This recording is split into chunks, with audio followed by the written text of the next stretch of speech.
Kinshasa qui a dit que héritier Watanabe Totorinho a salimpia kana doc de Bruxelles. Tozalaki na ba image ya vrai te. To uti kozo ba image ya solo ya vrai tala salle ndenge za ya kotonda. 1400 personnes héritier Watanabe mwana ya wera akende kosala mpiaka ebandi ndenge nini. Tala salle yoana. Tala salle. Mpiaka ezalaka boye. Ba spiritas bolimbisa biso to bandeli analyse oyo. Tout de suite, ba image ya bien. Tout à l'heure, après le générique. Arrêtez la musique. Arrêtez. Katazoba. Mbote na Bruxelles, mbote na Paris, France, mbote na Congo, Kinshasa, Brazzaville, mbote na Angola, mbote na Afrique du Sud, bato bazolanda biso, mbote na États-Unis, mbote na Chine, mbote na Dubaï, mbote belé.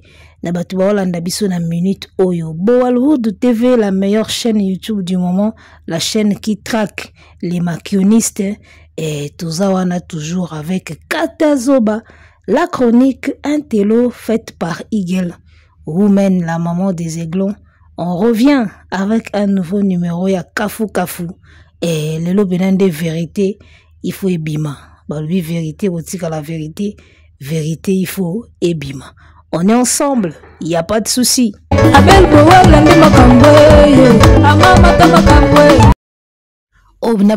Bolinga bolinga te tango malamu insakolama bolinga bolinga te tokote ya vérité. Webinze mwana. Bolinga bolinga te sangwa miziki sakolama bolinga bolinga te tokote ya vérité. Ataba finginga ngana koloba sangwa miziki sakolama bolinga te tokote ya vérité. Héritier Watanabe Totorinho ya tembe. Bagolo basali ba campagne ya bakotisi biso nyonso na ba erreur. Asalimpiaka. D'abord bakota na salle bazui ba image au air batu bana ba yebelite, sachant que les Congolais arrivent toujours en retard. Bazora ba image au bato en retard bana on nzela. Ça les tondité. Après ya mboya osela ba analyse. Wana trezege. Batindele ba image oyo bato en retard bana on ba métro bana on ba nzela ba filmer ba boakeli. Yepe kizengi.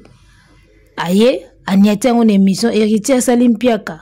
Biso pe par ignorance tozu image wana toye ko analyser. Si ko tala les véritables images ebimi. Ata bino moko mpiaka ezara boy.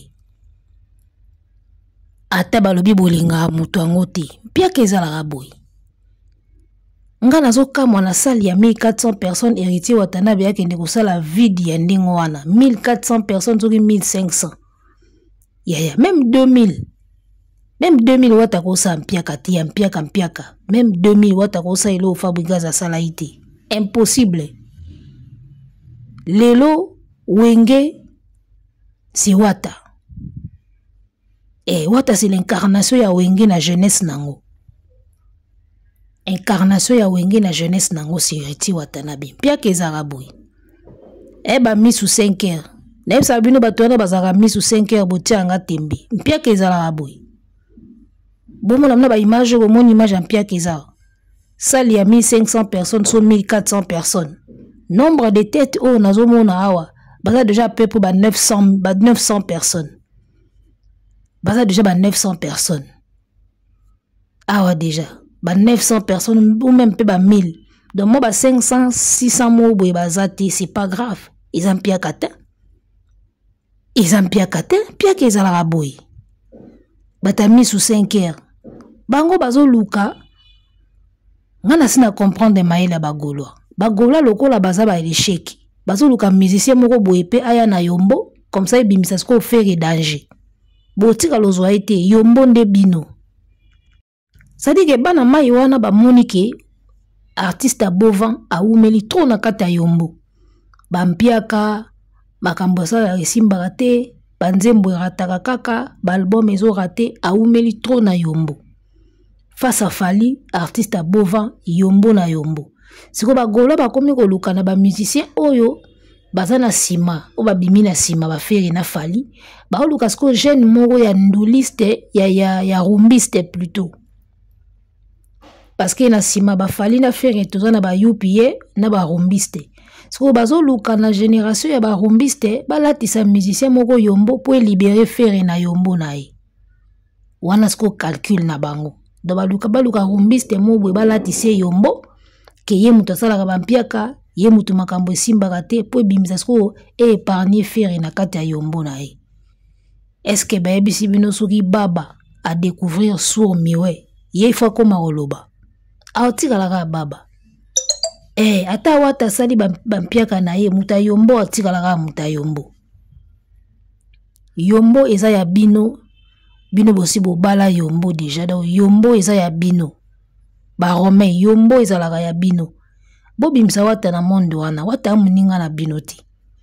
Et moi j'ai compris que na campagne mabe bozo salela wata bozo bangai soko moni muninga zo salela muninga ba campagne mabe seke azo bangai do bino nde bobanga héritier abeti 6000 personnes scène musicale etondi aina sala 1400 personnes etondi parce que image nga nazo mona au moins aux la mise sous 5 heures tous à l'aveugle image en pia ka izara boité full wana ozomona na se ya podium ndenge balati. Imaginez que héritier watanabe asali promotion comme il faut te ngata on a moni na koti na page à Francis Dibaya.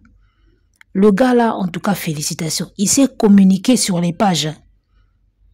Francis Dibaya s'est communiqué sur les pages. Naebite mutu nini ya bureau ya Ferré a communiqué la Francis Dibaya. Francis Dibaya, il s'est communiqué le gars là. Chaque fois na tombara na page nae, il a toujours des infos en temps réel, il a toujours des trucs à la page. Page à watate, page nae. Il sait vraiment communiquer. Johanna. Banda ba scène musicale, tile lodo, il vous tient au courant, il y a étape tout n'engezo kende. C'est ça la communication. Dans son côté na page nae, oye ba héritier a uti wapi, a komi wapi, pe azala niveau nini. Na page à Francis Dibaya. En tout cas, moi, je tombe toujours sur ces pages. Même ba image na bendi on a page ni. En tout cas, Wata, le gars là, faut le garder. Il sait communiquer comme pas possible. Il sait communiquer, le gars là. Et puis, il faut qu'on se le dise, Wata na niveau organisation à l'équipe ferrée. Wata zana organisation somo. Ana organisation. Talaga nenga zora ba visa. Ça prouve que équipe est organisée. Wata l'équipe ferrée na organisation. Wata l'équipe ferrée na esprit. Wata l'équipe ferrée na autorité. D'accord? Wata l'équipe ferrée na charisme. Amu kusendo to mike me na mama na charisme wata. Et belle charisme. Apenza na makila ya ba leader. Et c'est ce qui fait peur aux Gaulois. La comprendre pena que bino bobanga ndisiko wata. Yaya. Wata amuta batwa. Tela ba image na it. Baki na boîte na ba Karine Mokonzi. Zoba moko boya benga ki ne mission ya Trezege.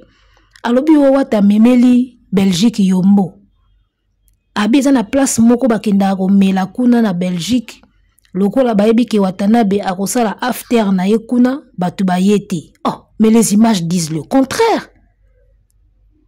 Donc bagola bokom na bino ka batalu kutaka ya ofeli ka boy. Bokom okosa sur toute la ligne. Bokom okosa sur tout en tout et pour tout. Gratuitement ka boy. C'est que bino bozobanga ka wata. Donc, stade des martyrs, il faut bêta. 2025, stade des martyrs, wata fois zongawana. A corriger Ferré. Ok, nango bongo, parce que moi j'ai compris maintenant que bino bozo banga siko nde Watanabe. Bino bo banga wata. Omoni bateau wata tondi si na doc de Bruxelles. Et Fabregas na casino bazaki même pas bongo. Na casino bazaki même pas bongo. Bobeleli mutosali mpiaka na koti na page na moni ba image mosusu. Do bino bozaka na ba image na bino ya avant concert, yango bosala ba analyse. Tango concert aussi la ba image vrai bimi, ça dit tout le contraire. C'est tout le contraire. Omoni ba Romain, yombo eza ya bino. Tota la bino na yu arena. Ba biye na bino eza na nebele. Actu du net azoko sabino. Bozo landactu du net, ngana timbel déjà le kutanae. J'ai des informations awa. Émission oyo. Après émission oyo, nazo balancer émission ya le kuta ya actu du net. ngala sina kanga bato actu du net lokuta na makamba madame Catherine. Émission wana ezali na chaîne nanga Tangawisi parce que j'avais supprimé toutes les émissions le roi bakanga y chaîne nanga. Na banda yeba te quelle vidéo eza comporté nga poisse, donc j'ai dû supprimer toutes les vidéos parce que na te vidéo ni ninde eza comporté chaîne poisse. Na supprimé ma vidéo tout. Sinon il y avait cette émission là sur ma chaîne, bakosa sur madame Catherine sur toute la ligne, bakosa en tout et pour tout. Nga na démontra le kuta na bango et lelo bino bagolois bino boya ko pesa actu du net crédibilité na makamba billetterie ya You Arena. Bato basi bakosa déjà pour la pétition contre madame Catherine. Balobi madame Catherine a longwe pour la pétition ya Ferry. Or madame Catherine manda na yende esilaki yango atikaki poste ya Kene Poto. Bango balobi Ferry mutu bagolois mutu balongolisa madame Catherine. Boyebi histoire wana bien. S'ils ont menti sur ça, qu'est-ce qui manque pour bakosa suna makamba billetterie? Ngala zuya na ba preuve que actu du net a okosa bino. L'émission prochaine, je vais vous étaler tout. Toutes les preuves bomona kazo kosa bino. Et bozo mema na lo yenge wana. Donc, j'étais en train de dire bata yombo eza bino. Bo changer jeté. Yombo eza bino etika la bino. Moi j'ai compris maintenant que bozo banga Watanabe. Bozo banga héritier. Yango moni à chaque fois que héritier au sale loko faut boyaka toujours na message moko contraire. Mais ba image wana ezampia kata. Ata bino bosali ba analyse bolobi mpiaka. Bongo bato bakota na concert. Ba sœur wana na mona balati wana ba bendi ba maquillage baza wana. Ba yebi ke wata sali mpiaka ta. Prochainement ba oya lisusu. Bino monde bomi boma pamba. Keto ezolia bino jalousie ezolia bino. Yombo ezolia bino. Kozanga pe mayele ezolia bino. C'est vous qui souffrez, wata o souffrir ta. Wana amuta batuti. Oh. Oh wata kotisi yombo, soki na boîte nina wana batu bakenda kuna batu bakete po wata osala after kuna. Mais il y avait du monde là-bas. Allez voir sur la page de Francis Dibaya. Il y avait du monde partout. Et ça na doc de Bruxelles, na concert, et ça na after, il y avait du monde. Oh. Beaucoup mi lukutaka aboye likola keto vraiment. En tout cas, les images disent tout le contraire ya o bagolo bazoloba na o bazo kanisa. Héritier Watanabe wana. Bien la mère de Chine na Mupanzi. Vous comprenez? De place tout watazaki batu bazalaki ebele. Zoba wana bengi ne miso trezege o batu baboyi ko kende place ya after ya wata po watazakuna. Nandeni, est-ce que ça c'est un raisonnement congolais? Est-ce qu'un Congolais peut parler comme ça? Oh. Est-ce qu'un Congolais a raisonné boy? Depuis quand Congolais ou avant dans la poto a dit que artiste moko aza na makambu a oya place wana ya boya ko kende kuna? Wata amuta batu fo mona nde batondi kuna. Fo mona nde batu batondi wana. De besoin de changer réalité. Pour faire croire que faire ende moto ana fan baza makasi. Ye moko nano azo kemba na babiye. C'est-à-dire que bagola bazo linga ba faire avaler biso concept moko comme quoi il faut wata respecter faire parce que ou faire yana ba fanatique ebele ba ko soutenir ye. Ye moko nano azo kita. Ba fan ni ba ko soutenir ye te ba ya soutenir ka wata. Oh. Bazolinga ba faire avaler biso réalité moko boy o ezoleka kana mitu na bango. Ça c'est votre réalité à vous. Et ça réalité o ezaka na kati ya mitu na bino moko ba romé. Réalité wana ke o wata ifo banga faire pour faire yana soit disant na ba fan ebele, ba fan ya na ye ba ko soutenir wata. Réalité wana yo leka kana kati ya mitu na bino. Concrètement boy ce n'est pas le cas. Yimo kwa kita. Catégorie ya moins cher ba ko épuiser en côté. Boya osombaka biya wata. Boniko. Oh. Mwana maya beti concerné doc tokos batu ba koti sa letondi. Ake na after batu balandi. Ake na anniversaire ya Karine Mokondi tokos batu bazalaki. Mutu wana Karine Mokondi akosa mpiaka ata bino moko. zuwa na bino mabe depuis Karine akoma kole Serena wata bokoma na kelte moya osakana te. Hey, encore Karine Mokonzi la baronne pena wata masolo ya matoi. Kole Serena nyama masolo matoi kaka. Erosko nga na otuna Erosko fifisi wazawa alali na ena hotel afiniki couvre liti na mutu. Makambo ya miziki oyo soko olandi yango okobela mutu.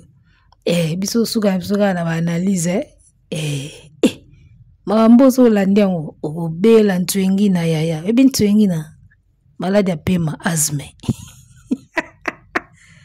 So olandi mamandule oyo okobela vrai ntwengi na penera. Okobela vrai ntwengi na.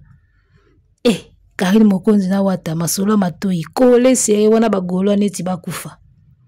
Bazo yina wata pona makambo ebele. Bazo yina wata po wera pesi ye mwinda. Bazo yina wata po Karine Mokonzi akomi kote a wata atiki bango. Bazo yina wata parce que azana aura owera zayi nango na maison mère. Bazo yina wata parce que fan base tout ya wera eza d'accord na wata na minito kefere. Mutako sabino te na bana tu balongwe pa wera héritier mutu azana pena na mitema ya bawenge man. Talaka héritier ti lelo asolaka bien na batu tu bazana wera. Mais férite fera par papi kakoli sili. Yamba na wenge balobi sengaka pardon soki te babiye wana ba catégorie wana bomo na épuisé te. Bomo na épuisé te. Bino mode abosi bosombi. Babiye wana etikali ebele esenga siko ba wengeman bakota ba fanatika viva bakota ya Kester bakota. Faut senga pardon pour ba ya peti. Ba oya kaboy. Donc voilà, héritier Watanabe contre ba jalousie ya batutu asali salle pleine ngana moni en tout cas les vraies images lelo. Je m'étais trompé ba Spiritas Bolimbi sabiso pour l'analyse tout ça là qui on se donnait la peine vraiment ya obande la siko ya analyse parce que tout moni vérité la misu. Wata sali mpiaka te jamais mona wera kosa mpiaka. Il n'a pas communiqué. Hein? J'espère que biso tout en internet a toyebi ki wata n'a pas assez communiqué mais tala batu bazui. Tala batu wata zui il n'a pas communiqué. Biso tout le bien on a analysé que Watanabe a bêti c'était la communication te asali promotion to publicité ya makasité. Mais regardez du monde qui a eu là-bas. Si vous imaginez ce que ça qui vraie promotion. Ça les linga est refoulé. Donc watazana ora ya wera et le réseau bank sa ba romé yango wana. Wata a communiqué makasité mais tala salle ndenge komi. Soki ezalaki artiste ya Bovan ana concert a communiquer te batu bago ya bongote. Parce que yepo amona batu, il faut communiquer 1000 fois pour amona ta mwandambo batu. To mona nguna yu arenati. Ana bafan moko fo ba tindika bango na makasi. Donc, faire un événement na poto soka communiquer te ndenge wata communiquer te akozwa même pas nombre batu wana o héritier azuna doc de Bruxelles. Je vous dis vrai, ame kanon événement mon poto a communiqué te. Atanga batu ba oya kuna. Héritier a communiqué makasi te. Donc public wana bomoni wana azade ana fan base na ye. Yona bagi wata ndinga zo communiqué te bo c'est comme si azade ana fan base ne mo bo lenda déjà na ba Bruxelles wana o ayebi ke ba oya. Et on a vu des gens sans communication ya makasi, on a vu des gens. Alors imaginez ce que soit lié pena communication pena azuba métro azuba panneau na poto azuba bus mais ça va être scandaleux les gars bozo banga ye bolaki si pena ki bo revese pena ki bo banga wata po bo bandi dia ba campagne mabe contre ye c'est que bana wera tout muto bang sa fere le roi wata zati bozo banga ye parce que boyebi ki il a la force moi no wera tikeli makambo c'est lui. Donc, voilà. Bravo héritier Watanabe, 1400 personnes, nombre bateau to moni wana c'est déjà bon. C'est loin d'être un piaka. Ils accoutent un piaka théâtre mouké. Et sur l'image ils a quitté. Wande tengato ba makamususu. Mais le roi l'image ils ali to moni. Ngamo na moni. Yaya, piaka ezara bongo te, wata sali piaka te, ata mouké te. Asali kutu piaka te banda lo tilobi. Donc, voilà. En tout cas, bonne suite de programme pour la team Wata Tuebiki martyr et Oyinda. Arrêtez la musique, arrêtez quoi.